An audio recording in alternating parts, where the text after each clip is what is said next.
Now that tax season is over, this practicing CPA is happy to say, welcome back to Minute Mint with Professor Money, where I teach you how to be a millionaire with free 60-second videos, because money is my brand.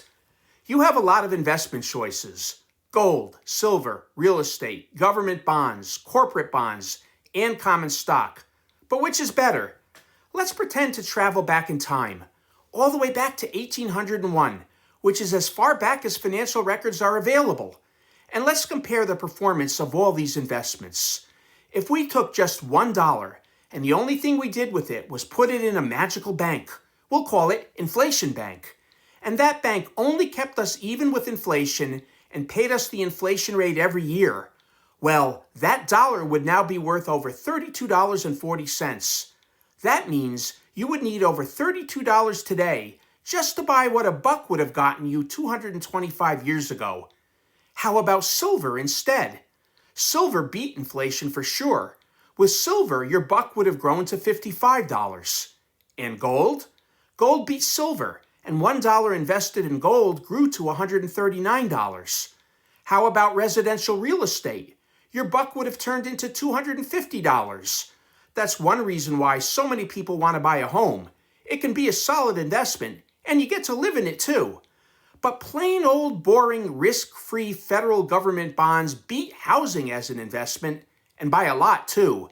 $1 invested in very short-term government bonds, called T-bills, grew to $450, and long-term government bonds, which pay more interest, grew to a healthy $2,800.